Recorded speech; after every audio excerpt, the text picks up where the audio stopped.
Dicaritakeun hiji leuweung aya beurit leutik anu kacida boranganana. Manehnana paling sieun kaajag careuh jeung oge lamun ngadenge sora dahan anu pati ngarareket katiup angin, manehnana buru-buru lumpat asup kana liuna neangan panyumputan. Pasebab kitu kabeh sasatuan anu leutik sok pada moyokan ka manehnana. Dasar borangan. Borangan pisan maneh mah nya kana suara angin ge sieun. Dasar borangan. Maneh borangan pisan cenah. Dasar borangan. Dina hiji poe beurit ngumpulkeun ka wani. Manehnana leumpang ngadeukeutan si raja leuweung singa. Harita keur sare beurang di hareupeun guana. Saenggeus maneh seubeuh daharna, kabeh sasatoan pada merhatikeun naon nu rek dicanakeun ku beurit. Beurit tuluy leumpang naek napay kana buntut singa tuluy naek kana tonggong singa. Kalawan percaya diri manehnana berpose di hadapan sasatoan sajeuna. Sok sanajan aya rasa kasieun oge tapi manehna tetep nguatkeun manehna berpose di hareupeun sasatoan nu sajenna. Teu lila singa teh hudang bari ngagibeukeun buluna. Pluk beurit ragek di hareupeun singa duanana silih polong. Sakabeh sasatoan anu pada nempo jadi hariwang. Oh, pasti si singa ngadahar beurit. Nekat pisan maneh meuni wanian, meuni calutak, meuni nu dilakukeun ku manehna. Tung ditonggong kaula, raja leuweung ulah erek ngadahar kuring. Kuring mah sato anu paling borangan sapanjang hirup.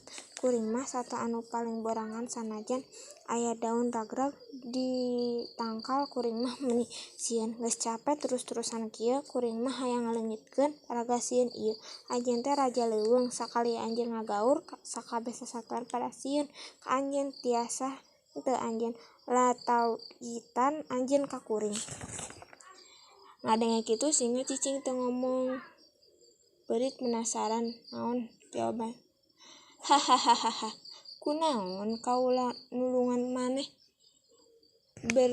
Bere alasan anu alus. Kunaon kaula teu beunang ngadahan maneh? Kahadean anjeun pasti bade dibales ku kuring. Kuring janji mun engke dina hiji poe kuring tiasa nulungan anjeun.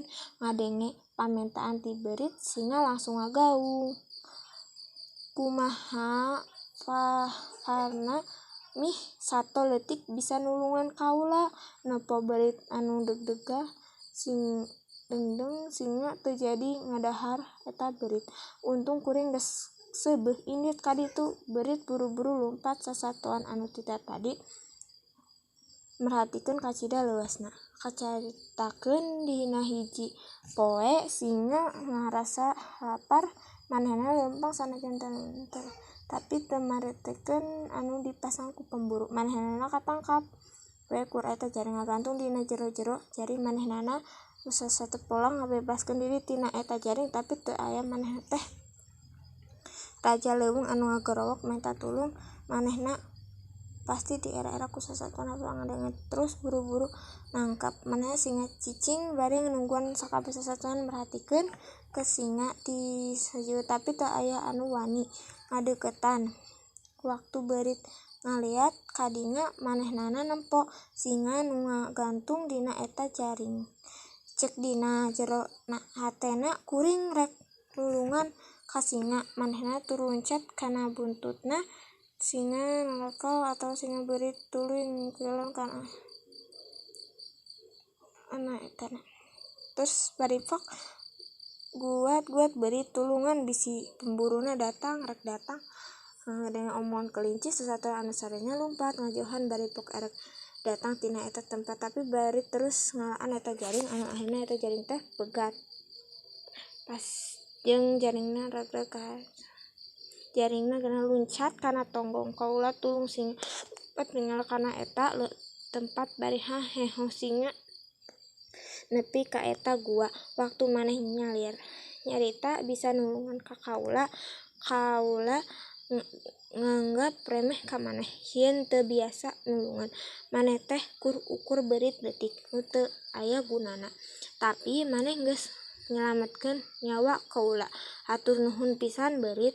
Maneh ayeuna ulah sieun ayeuna maneh mun kuring raja hutan maneh jadi wakilna.